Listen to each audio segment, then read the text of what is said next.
Hi, we're here today and we're going to be watching a webinar from Coptrz and Parrot. And Coptrz are the distributor for Parrot into the military space.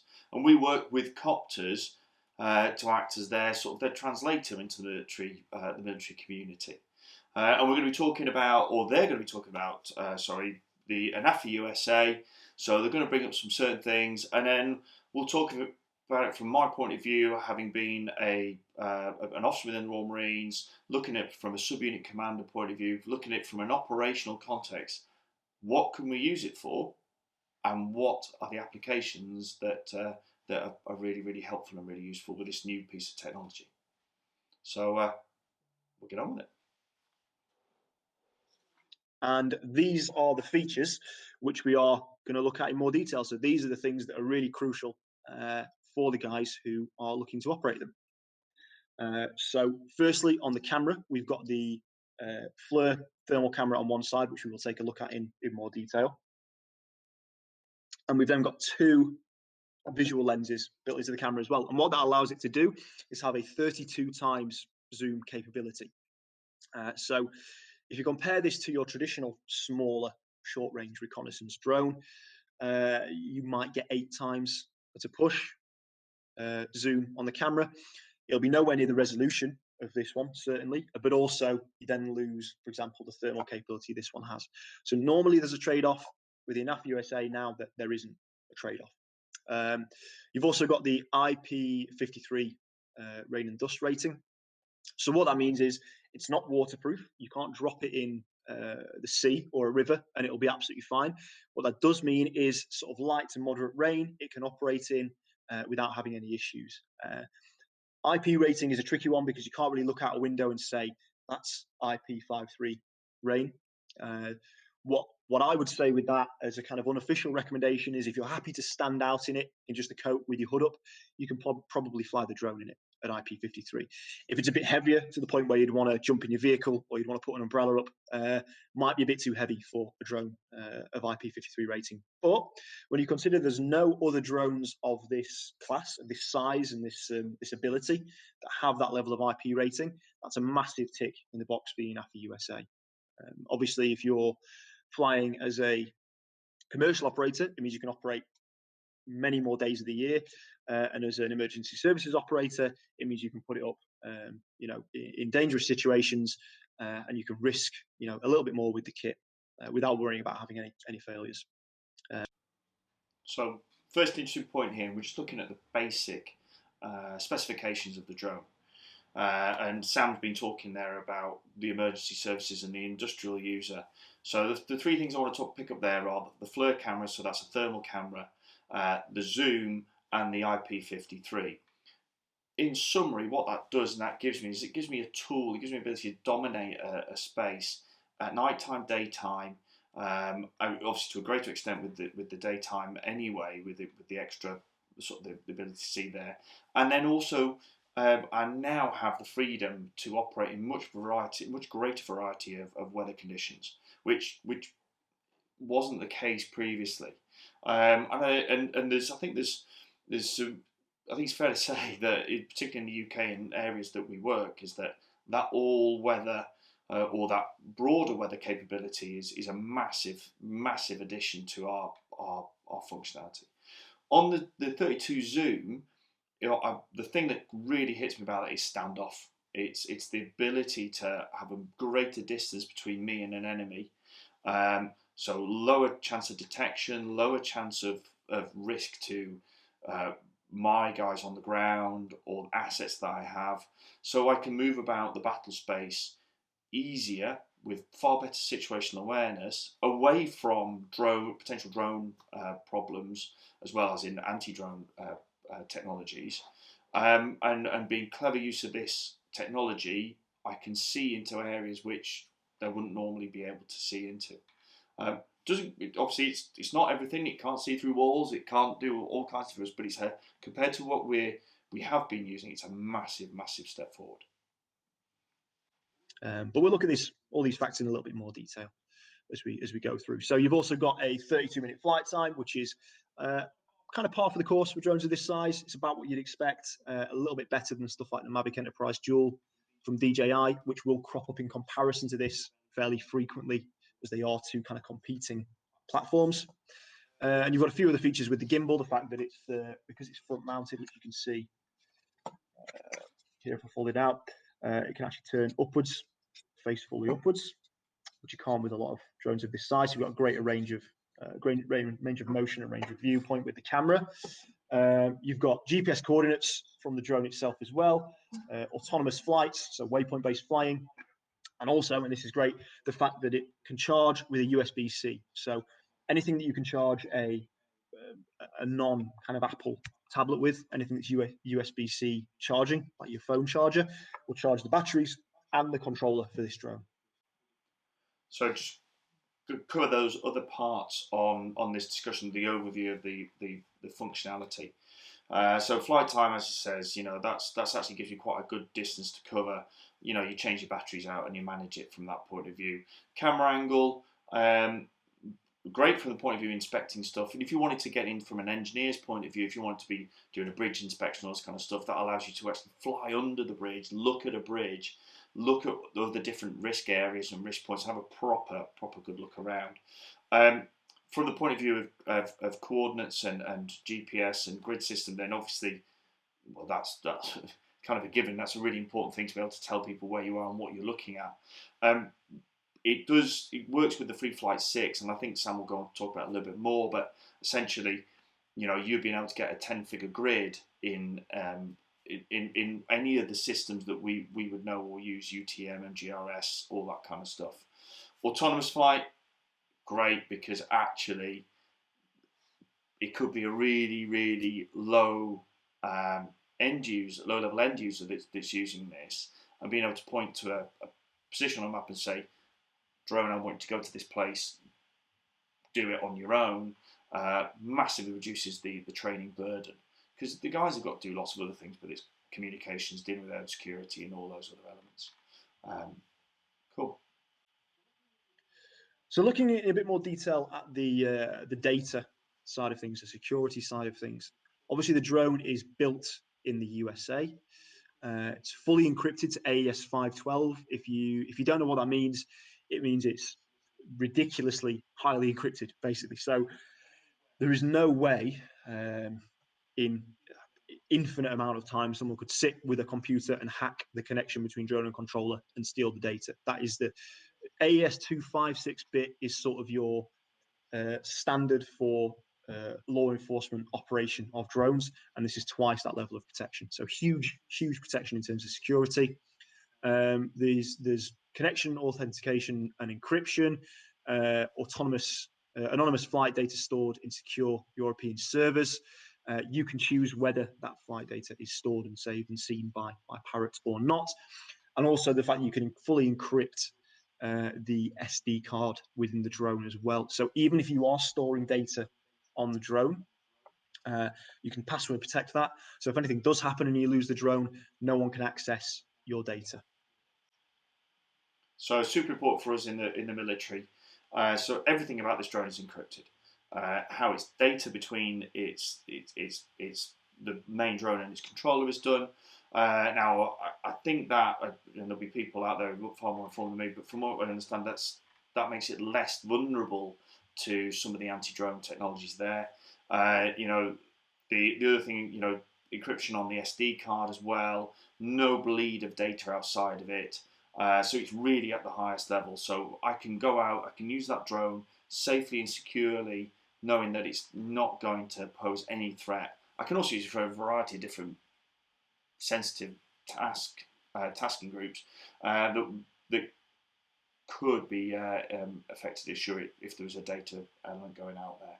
So super useful for our world and critical to maintain it, particularly with the prevalence of really good quality cyber capability in our competitors, shall we say.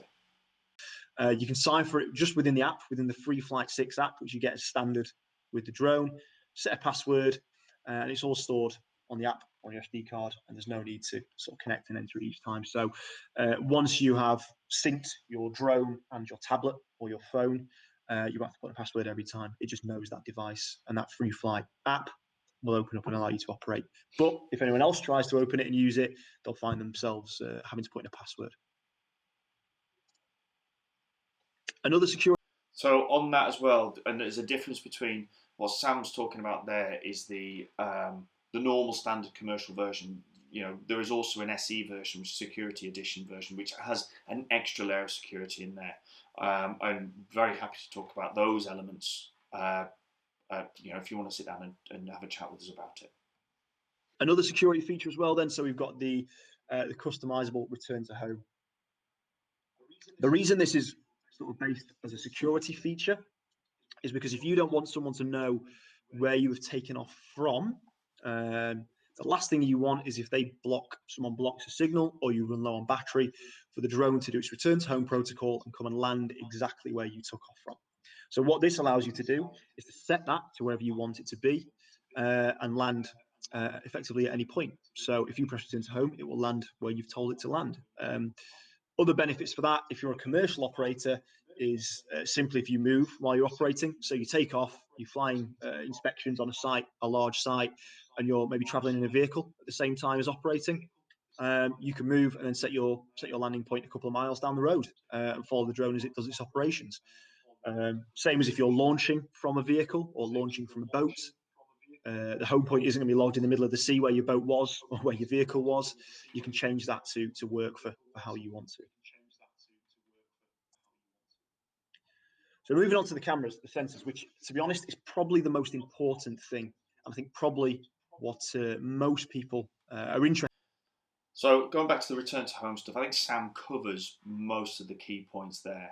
Again, there's another little bit more functionality in the SE version, but pretty much everything is there that he covers. You know, absolutely, you don't want to be indicating your position, whether you've got a battery problem or it does get an issue with anti-drone stuff. So I think that's very, very useful.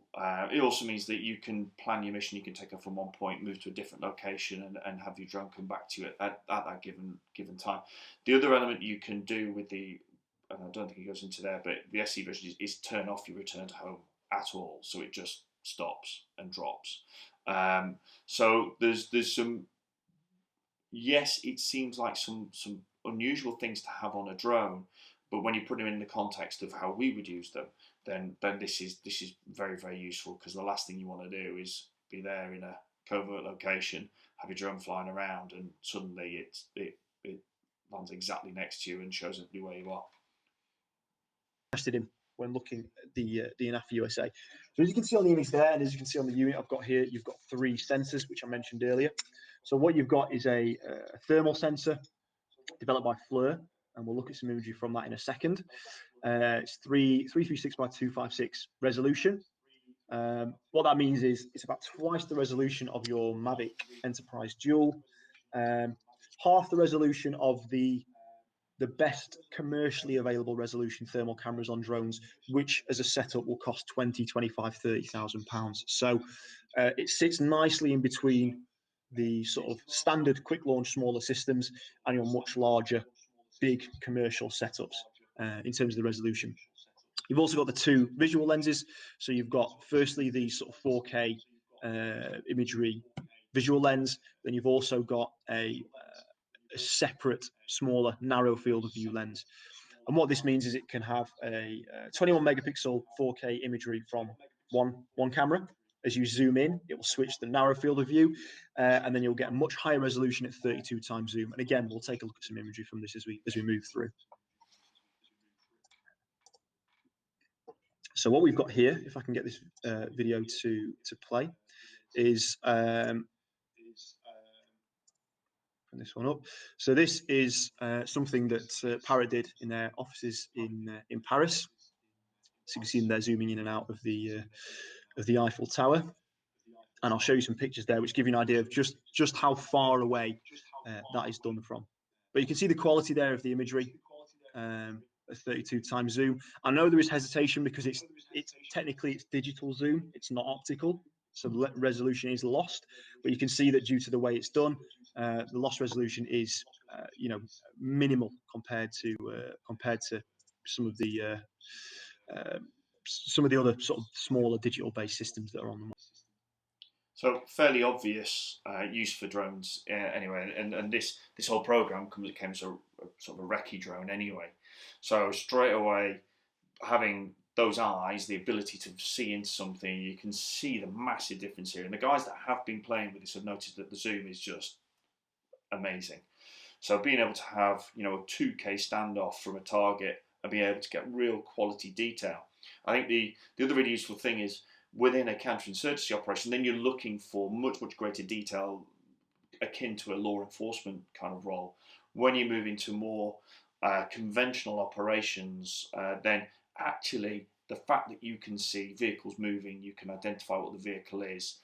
Okay, you may not be able to identify faces, but do you need to know that? So it's very powerful tool. It gives you a huge amount of reach, covering dominating a huge area with a visible capability. So yeah, massive step forward here. And here you can see the distance you've got there. So you're looking at 17 miles for that imagery on the right hand side compared to the left. That is the level of zoom you can gather. Obviously, in the real world, you're not going to be inspecting or looking at a target from 17 miles away. That's just to give you an idea of the power of the camera within the system. So again, some cases we will be looking at right at the limit of its capability and inferring what we're actually making an assessment of what we're seeing.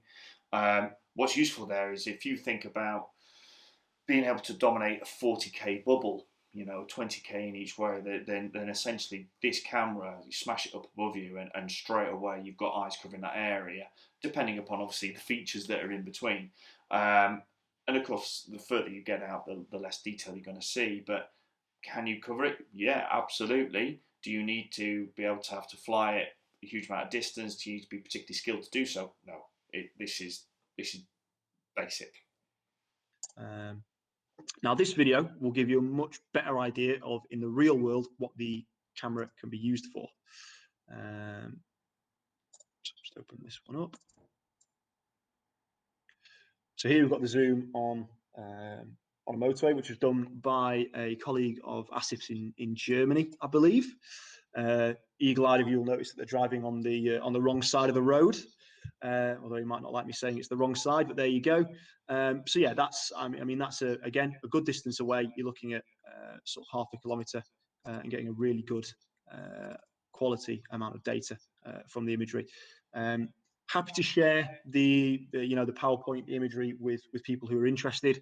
So if you want to see these in more detail, it's not a problem at all. We can.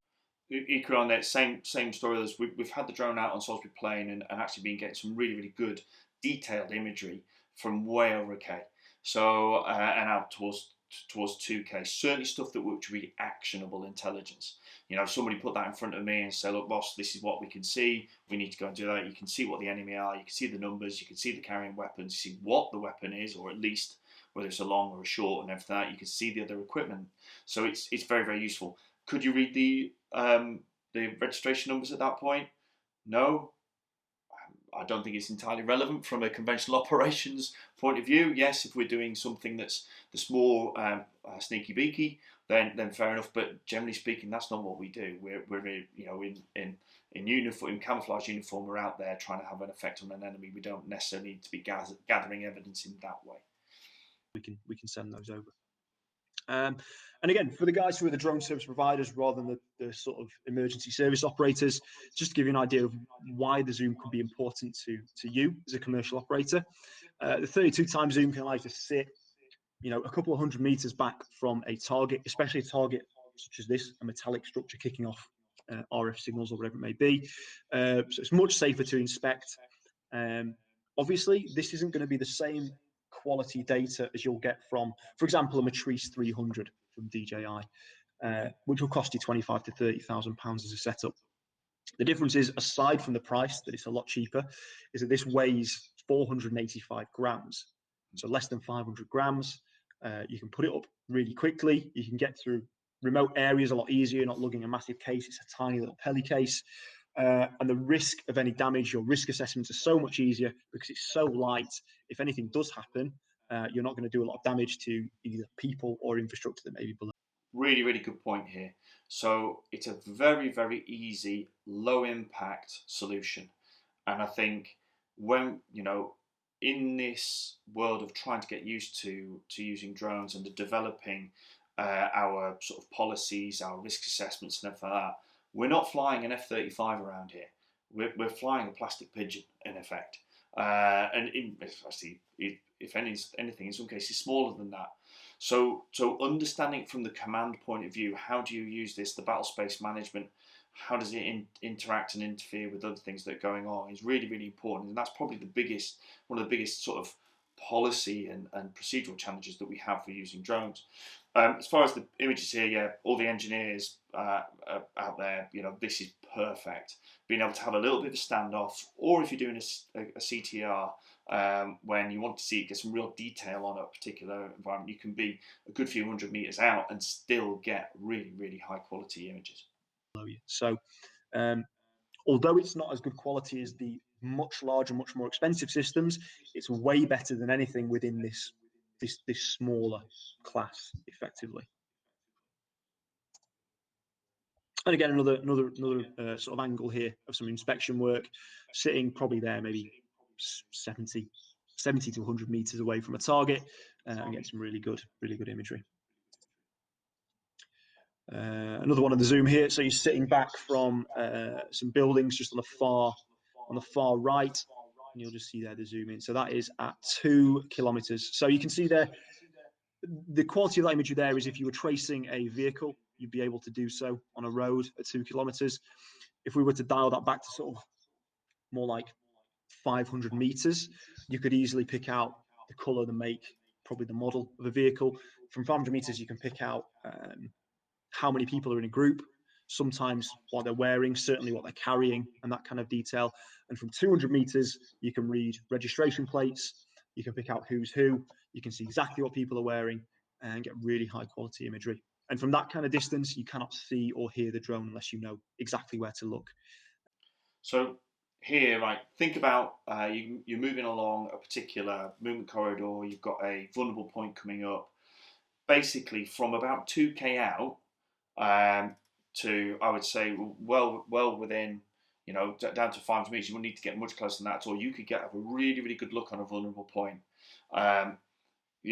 Obviously, you can push the drone further forward than that, so you could stop way out of any space, any place that you could be revealing yourself. They won't be able to see the drone, they won't be able to hear the drone. And the camera quality there, yeah, as you say, it's more difficult to pick out all the different elements, but you are got quite a cluttered car park there.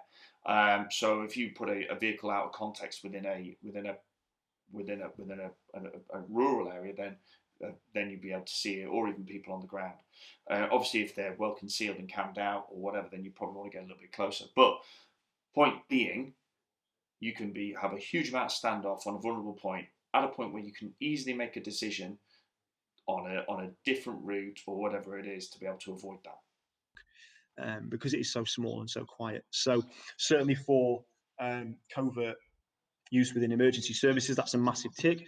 But also as a commercial operator, if you're somewhere that's a bit more of a sensitive site and you don't want anyone worrying, you don't want any sort of nosy people coming in and getting in the way while you're operating, that can be a big plus as well.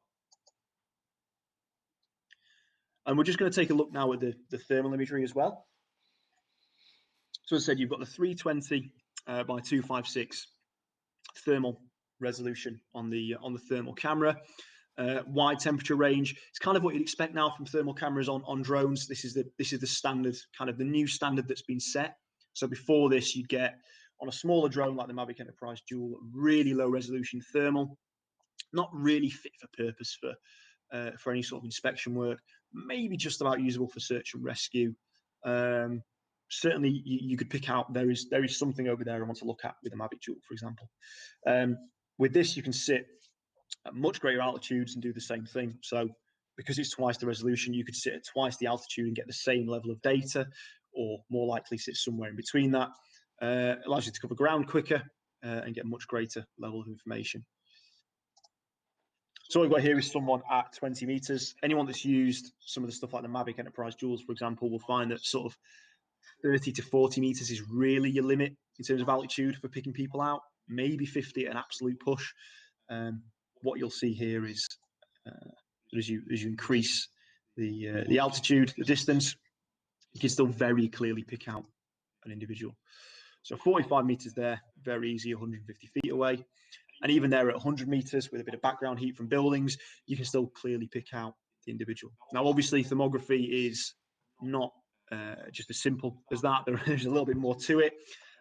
Within the settings of the drone, there's quite a few clever little things you can do to get much better quality data. So I imagine this one at 100 meters, and they've set some boundaries in terms of what it will and won't show, which is relatively easy to do, but thermography is kind of a skill in and of itself. So Sam makes a really, really good point there. Obviously, you can see that the ability to see detail, so individuals, all this kind of stuff at night time using thermal, it is, you know, you're not going to sit at 17K and use that. Although if it's a larger target and like a vehicle, then you can see those obviously much more easily, or identify, as he says, a hot spot. So yeah, you're going to need to get closer. The good news is the way that the blades on the drone are done. It comes at a much lower pitch, so it's very much more difficult to hear. The other thing he points out, which is super important, is getting people in your units familiar with thermography. Now, there'll be loads of people who are used to thermal sights within vehicles and stuff like that. My background in the Marines, actually, we didn't really get that level of training on that specific thing because it was something we touched relatively infrequently. Now you can see that these kind of capabilities are much broader, much more easier to get hold of.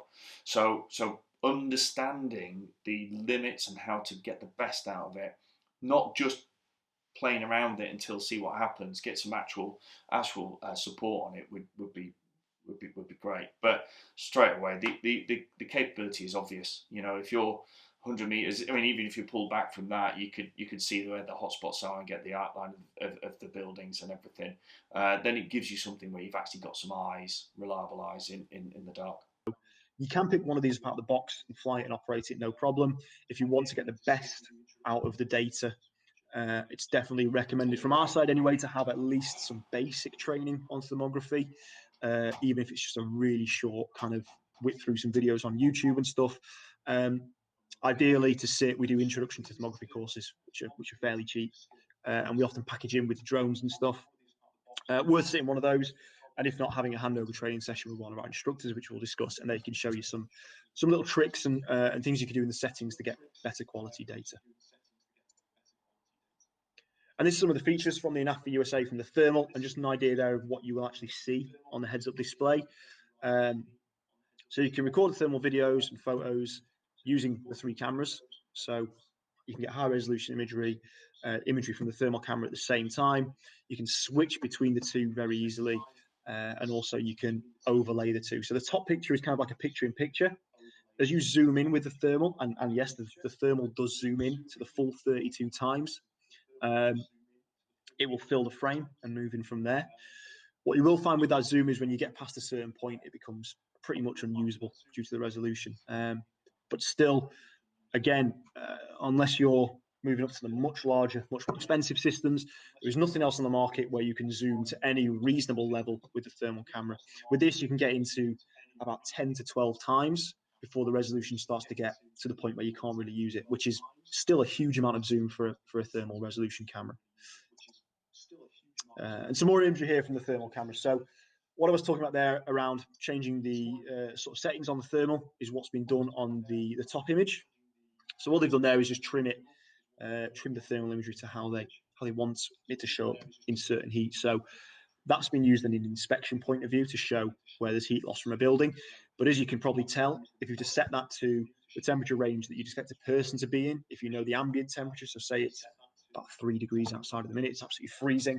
If you set that to 5 degrees to 30 degrees and then fly, it will show you everything within that temperature range. So any animals or people will show up, as you can see, really clearly from that imagery. One thing that's worth noting is the FLIR camera within the Anafi USA isn't radiometric. So you can't get radiometric data, pull radiometric data from your imagery. If you don't know what that means, the chances are then it's not that important to you. So I wouldn't worry about it too much. If you do know what it means, you might be looking at something a bit bigger and a bit badder for something like inspection, in which case you'll be looking at the larger, sort of more expensive platforms. But radiometric is only really required for sort of high-level inspection work. Not something that I think is really missed on the Anafi USA. We've certainly not had any sort of real demands for a version with a radiometric camera. So yeah, no issues there from our side, and certainly from So a really good example here of how this camera could be, or the camera on the drone could be used to filter out all the background noise. And you think about you're in a cold environment, let's say Norway, or you're out in the Baltic states and whatever, and you want to view a wood block. Essentially, you can set the camera to only be interested in body heat types or things above a certain temperature. So it'll make it super clear, and because they're overlaying the visual image as well, that even though they're using it in a daylight setting, you can see stuff that's maybe a little bit more difficult to see if it was from a normal visual spectrum rather than a thermal spectrum. So I think using those two together, not just using the thermal in the night time. Yeah, the night time's great, and obviously we can use it this way, and it shows things up really quickly. But also within the daytime to see into cover, to see around an object, to find things that could be a threat or the things that we're looking for. Okay, so on the sort of IP rating and the operation sort of challenges of flying the drone. As I mentioned, you've got the IP53 rating. So what that means is it can fly in dust, sand, and also sort of light to moderate rain. You've also got a 14.7 meters per second wind resistance, so about 33 miles an hour. Again, sort of your standard DJI Mavics and the other drones within this class, looking at 12 meters a second, which is sort of in the 20s mile per hour. So I think it's 27 miles an hour. So not a massive difference, but again, that's going to give you another handful of days a year that you can operate that someone can't operate with something like a Mavic. Combine that with the IP rating. I mean, often it rains. Certainly up here in Leeds, it rains. It feels like every day. But wherever you are in the UK, you're going to get rained off for probably the majority of the year if you don't have an IP-rated drone these days. You've got hand launch and hand landing as well, so you can catch the drone. You can throw it out of vehicles. You can throw it if the grass is too long to fly off, or it's wet on the ground, or muddy, or whatever it may be. You don't have to put it down and launch. You can hand launch, and it will still set a home point and all that kind of stuff. So really easy to deploy. Your deployment time is 55 seconds. I've not been able to do it in quite that short amount of time. It's been more like about 90 seconds for me so far, but I've only done maybe 5 or 6 demonstrations. So give it a few more tries. I'll get it down to that sub 1 minute barrier. You've got a 4 kilometer transition range, which is 2.5 miles. It is given as the same as the Anafi thermal, but I believe it's sort of a step up again from the Anafi thermal in sort of transmission as well. The quality of the transmission you get there. Okay, so really important elements of the drone there. So first of all, as we talked before, is the all-weather performance of the drone. It massively opens up the days that you can use it for, and it's a much more useful system because of that. Add into that the performance within the wind. It's a much more powerful drone, and actually compared to a lot of the other drones that are kicking around, yeah, the nano drones are great because you can stow them away, but actually you're really limited in when they can be used, and trying to use them in anything more than a 14 mile an hour wind is really, really difficult. And when you sat at 32.9, then that's a good chunk of wind. I think the other important thing to note here is it's in around about the same sort of speeds that you would expect, say, for a limit for, say, mortars firing and whatever. So using this to observe a fall of shot, to observe an enemy in a time where you would want to use mortars or whatever, then clearly you've got a tool that is closer in matching to that element. Sam talks about hand launch and hand landing. Yeah, great. You can also put in work it with other apps like Plank, which gives it an ability to land on a moving surface. and then be that a boat or a vehicle of any description. And then say your range is 4 kilometers, which, when you think about the zoom on it as well, gives you a massive reach out there. And then we talked about it being super quiet. You're not going to hear this drone until it starts to get pretty close. And particularly if you are starting, you'd have to be listening out for it. It would be very, very much background noise, particularly if there's a little bit of rain around, which obviously it doesn't have a problem with. And what we have here is an early video of some testing for the IP rating of the drone. So this is some footage of the drone as you can effectively sprayed with a hose while flying.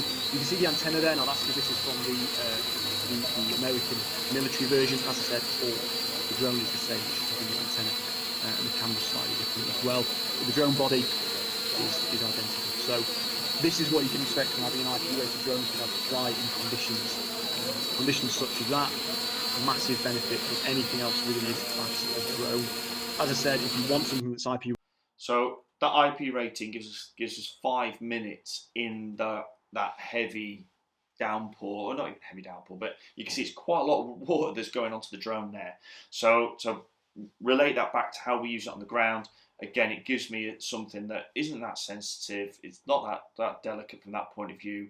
It's easy to use. I can get a young lad, or lass for that matter, to put it out there, and it can go on the ground when I need it to go on the ground 90% of the time.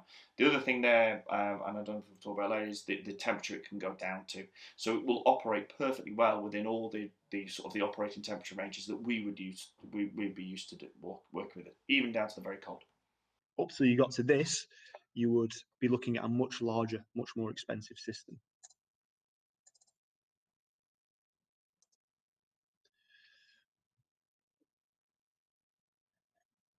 So you get with the drone as standard 3 32-minute flight time batteries.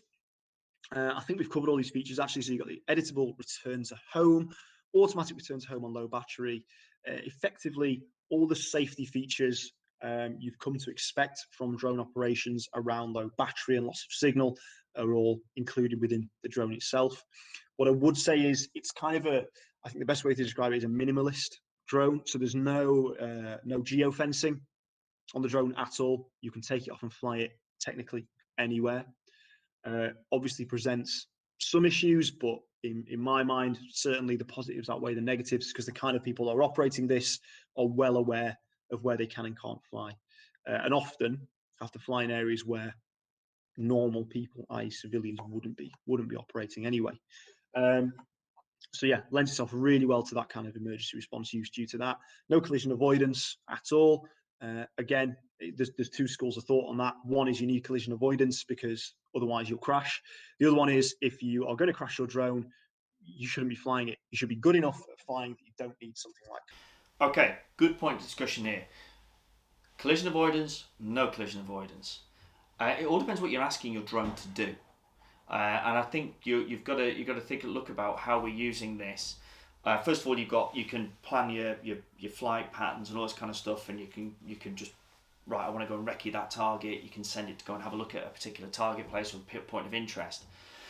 You can also set the height that it's at as well. So you yourself in your flight planning can put it in a position where it's not going to crash into stuff. I think I'm trying to think of applications where, other than say moving in a detailed space around an urban environment, where collision avoidance would be super critical, particularly in a complex area, I can't see that necessarily being critical. I think there's easier ways to skin that. And the other thing is, this is not a GPS denied environment drone. So if you're moving to a really cluttered GPS denied environment, that's a different drone. This isn't necessarily the drone that does everything. This is just the drone that does most things. So you definitely want to have this in your kit bag, but you support it with some others potentially.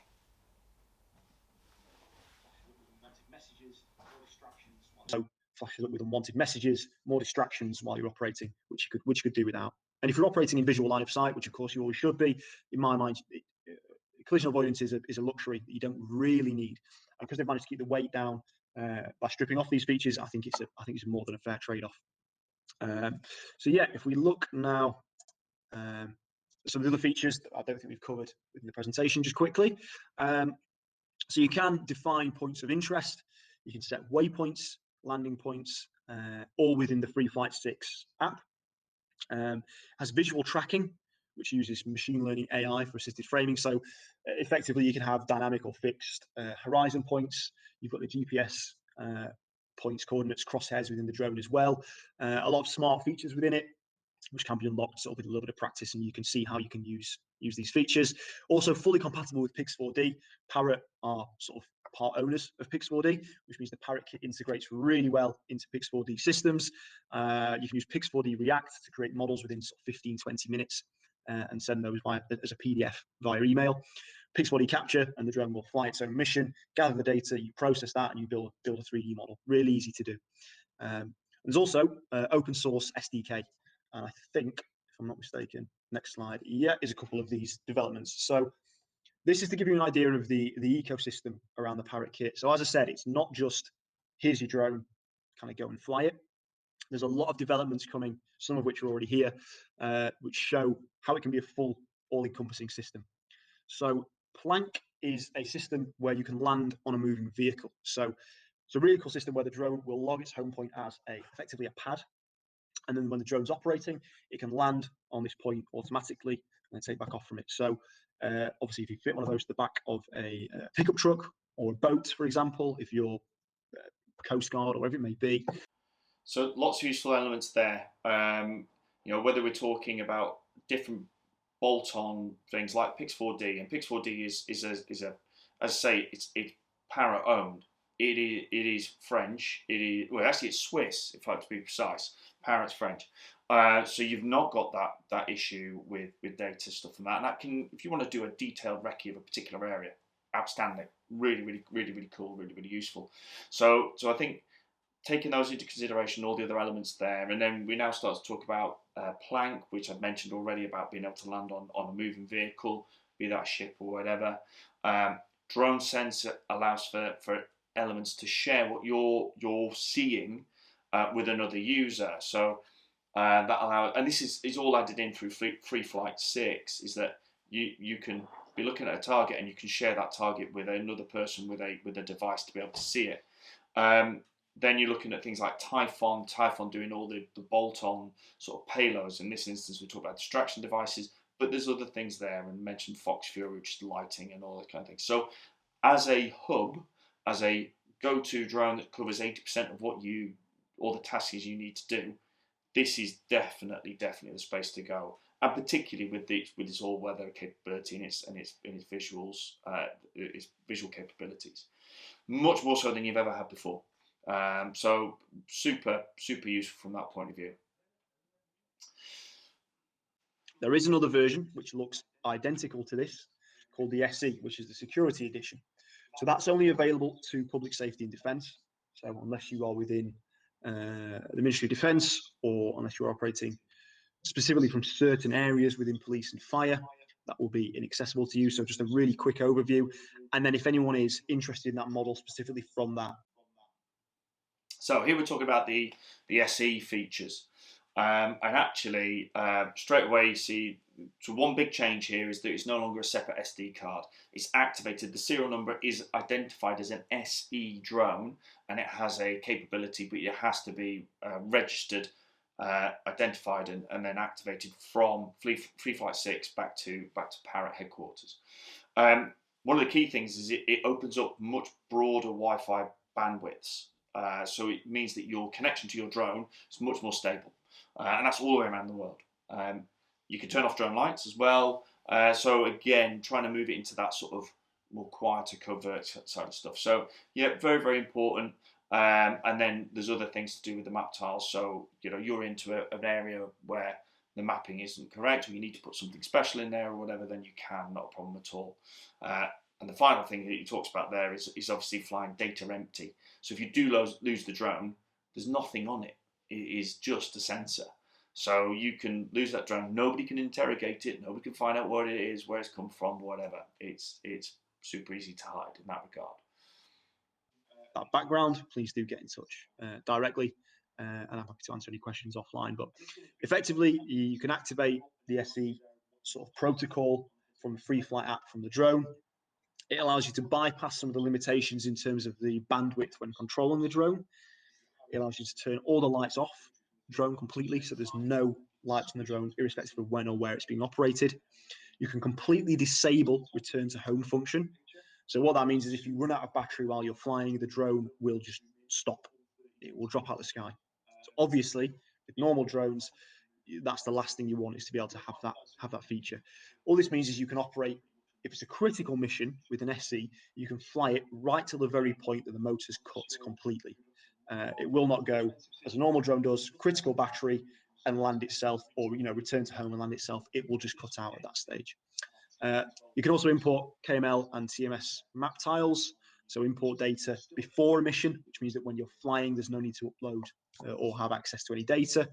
And you can also fly the drone completely data empty. So obviously, any drone is recording little bits of telemetry data. So if there's an issue, if there's a failure, anything it needs to report back, that is saved. Obviously, in the USA, it's all fully encrypted and you've got password protection. The USA, it doesn't even store that. Sorry, the SE doesn't even store that anywhere. So you can fly with 0 data on the drone. Obviously, that is why, one of the major reasons why this is restricted in terms of who it goes to, because if someone's operating in a USA SE and they do something they shouldn't do with it, if Parrot get the drone, if we get the drone, doesn't matter who it is, no one can find out where that drone came from or what it's done. So we do have to be careful who those go to. But as I said, if it is something that is applicable, if you're from a certain branch of the police, if you're from the military, let us know, and we can provide more information on that one as well. Currently in the UK to hold stock of the Parrot Anafi USA. Stock is incredibly limited. When I say hold stock, it's more like it comes in and goes straight back out.